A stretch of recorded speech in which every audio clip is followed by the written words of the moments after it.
गौमाता हमारी आस्था का केंद्र है। ये बयान आपने भाजपा नेताओं के मुंह से कई बार सुने होंगे, लेकिन मध्य प्रदेश में बीजेपी की आस्था की केंद्र गौ माता किस हालत में है, इसकी भयावह तस्वीरें भोपाल के आसरा केंद्र से सामने आई हैं।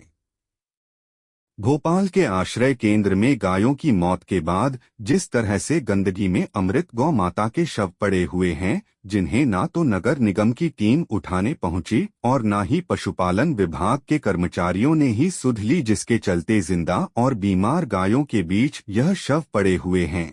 हालत यह है कि इन गायों के शव अब बदबू मार रहे हैं और इससे महामारी फैलने का खतरा भी बढ़ गया है। दरअसल भोपाल की गौशाला में क्षमता से करीब 2 गुने जानवर रखे गए हैं। इनमें से कई मरने की स्थिति में हैं, वहीं गायों की देखरेख के लिए स्टाफ की संख्या भी काफी कम है। इसके कारण गायों के प्रबंधन में काफी दिक्कतें आ रही हैं। अब सवाल यह उठता है कि करोड़ों खर्च करने के बाद भी गायों की ऐसी दुर्दशा क्यों हो रही है। वहीं अब इस मुद्दे को लेकर राजनीति शुरू हो गई है। राज्य की मुख्य विपक्षी पार्टी कांग्रेस ने बीजेपी सरकार पर गंभीर आरोप लगाए हैं। कांग्रेस के पूर्व विधायक कुणाल चौधरी का कहना है कि भाजपा के लोग गाय के नाम पर सिर्फ राजनीति करते हैं, गौ माता की सेवा का भाव उनके अंदर नहीं होता है। जब कमलनाथ के नेतृत्व वाली कांग्रेस सरकार सत्ता में थी तो करीब प्रदेश में 1500 से अधिक गौशालाएं बनाई गई थीं। प्रत्येक गाय पर 20 रुपए प्रतिदिन खर्च किए जाते थे, लेकिन जब भाजपा सत्ता में आई तो गायों पर होने वाले खर्च को घटा दिया गया और कई महीनों तक पैसे भी नहीं देते हैं। देखिए, प्रदेश के अंदर गाय के नाम पे भारतीय जनता पार्टी की सत्ता और सरकार सिर्फ राजनीति करने का काम करती है और गौ माता के प्रति जो भाव होना चाहिए कि उनकी कैसे सेवा करा जाए, वो भाव इनके अंदर नहीं है। कांग्रेस की जब सत्ता और सरकार थी तो देश प्रदेश के अंदर लगभग 1500 से ज्यादा गौशालाएं कमलनाथ जी के नेतृत्व में कांग्रेस पार्टी ने बनाई थी और उन गौशालाओं को चलाने के लिए रोज एक गाय पे 20 रुपए रोज दिया करते थे। जब सत्ता में भारतीय जनता पार्टी आई, इन्होंने 1 रुपए 60 पैसे उसको कर दिया और 4-4, 6-6 महीने तक उनको पैसा नहीं देती है। गौशालाओं के लिए सिर्फ नीति नियत यह है कि गौ माता की उस शाला को कहीं ना कहीं गौ कब्रगाह बनाने का काम भारतीय जनता पार्टी ने करा है। बड़े बड़े अभ्यारण्यों के नाम पे वोट ले लिए, बड़ी बड़ी बातों के नाम पे वोट ले लिए, सिर्फ वोट की राजनीति भारतीय जनता पार्टी करती है और वो गौ माता जिसकी सेवा करने की जरूरत है, क्योंकि भारतीय जनता पार्टी ने विश्व देश को सबसे बड़ा बीफ का एक्सपोर्टर बना दिया। इनके सारे समर्थकों के बड़े बड़े स्लॉटर हाउस है।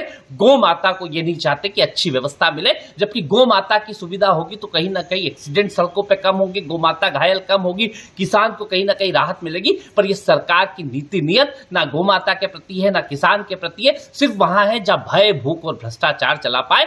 गौ माता की सेवा की जगह गौ माता को कब्रगाह में ले जाने का काम ये करता है। कि वो पैसा जो टोल नाकों से आ रहा है, क्योंकि टोल नाकों के लिए कुछ उन्होंने दिया था कि कर्मचारी गौ माता को गौशाला के अंदर नहीं ले जाएंगे, पर उनको भगाने का काम करेंगे, किसानों के खेतों में डालने का काम करेंगे, ताकि उस टोल माफिया को कैसे संरक्षण दिया जाए। सरकार की नीति नियत सिर्फ माफिया तंत्र को है। वो पढ़े लिखे कर्मचारी क्या सिर्फ गौ माता को इधर उधर करने के लिए, वो बहन जो हमारी कहीं पटवारी होगी, जो बहन हमारी तहसीलदार होगी, क्या रात को जाके 10 बजे बाद वो कहीं ना कहीं गाय को हटाने का काम करेगी? उन माताएं बहनों की तो सोचे, उन गौ माता की सोचे। सीधी बात है कि सरकार माफिया तंत्र के साथ खेल रही है। स्लॉटर हाउसों के लोगों से इन्होंने गठबंधन कर रखा है और कहीं ना कहीं गौ माता की हत्यारी है सरकार। मामले में भाजपा विधायक भगवान दास सबनानी का कहना है कि जिसने लापरवाही बरती है उसके खिलाफ कार्रवाई होगी।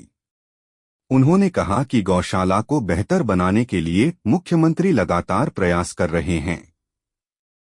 गायों की खुराक के लिए मानदेय रोज 20 रुपए प्रतिदिन से बढ़ाकर 40 रुपए कर दिए गए हैं।